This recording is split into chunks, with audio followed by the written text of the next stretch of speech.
ঝলমলে আলো, লাল গালিচা আর সাফল্যের হাসির আড়ালে যে ভয়াবহ বাস্তব লুকিয়ে থাকে তা হয়তো খুব কম মানুষই জানেন। বলিউড তারকা মাহিয়া চৌধুরীর জীবন ঠিক তেমনই এক অচেনা অধ্যায়ের নাম, যেখানে রূপালী পর্দার রোমাঞ্চের চেয়ে বাস্তবের লড়াই ছিল অনেক বেশি নির্মম। শাহরুখ খানের সঙ্গে পারদিস ছবির মাধ্যমে স্বপ্নের বলিউডে পা রাখেন মাহিমা। রাতারাতি জনপ্রিয়তা, দর্শকের ভালোবাসা সবই ছিল তার ঝুলিতে। কিন্তু সেই সাফল্যের শুরুতেই যেন অদৃশ্য এক ঝড় অপেক্ষা করছিল। প্রথম ছবির পরেই তিনি জড়িয়ে পড়েন চুক্তি সংক্রান্ত আইনি জটিলতায়। ক্যারিয়ারের শুরুতেই আদালতের চক্কর, মানসিক চাপ, সব মিলিয়ে সময়টা ছিল দুঃস্বপ্নের মতো। এরপর আসে সেই ভয়াবহ দুর্ঘটনা, যা আজও শিউরে ওঠার মতো। 1999 সালে অজয় দেবগন ও কাজলের সঙ্গে দিল কে আকারে ছবির শুটিং চলাকালীনে ঘটে যায় এক মর্মান্তিক ঘটনা। একটি দুর্ঘটনায় মহিমার মুখে ঢুকে যায় একসঙ্গে 67টি সূক্ষ্ম কাচের টুকরো। শুনলেই বুক কেঁপে ওঠে, কিন্তু বাস্তবে সেই যন্ত্রণা ছিল আরও ভয়ঙ্কর। সম্প্রতি সিদ্ধার্থ কাননের সঙ্গে একটি পডকাস্টে সে সময়ের কথা অকপটে বলেন মাহিমা। তার ভাষায়, আমার মুখে 67টি ছোট ছোট কাচের টুকরো ছিল।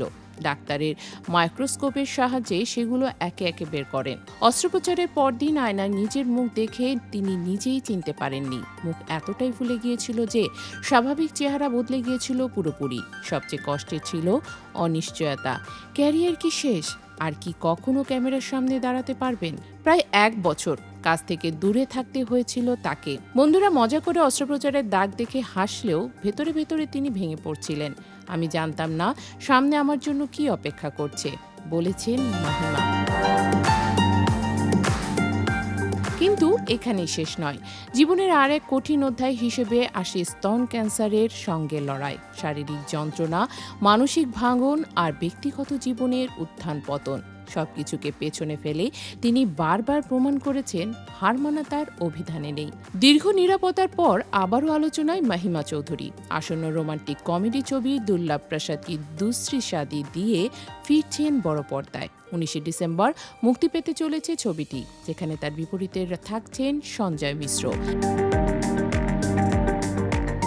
ইতোমধ্যে ছবির প্রচার ঘিরে দর্শকের কৌতূহল তুঙ্গে। রূপালী পর্দার বাইরে মাহিমা চৌধুরীর জীবন যেন এক অনুপ্রেরণার গল্প, যেখানে ভয়, যন্ত্রণা আর অন্ধকার পেরিয়ে আবারও আলোয় ফেরার নামই হলো সাহস। তারই প্রত্যাবর্তন শুধু একটি সিনেমার মুক্তি নয়, বরং জীবনের সঙ্গে এক নীরব কিন্তু দৃঢ় জয়।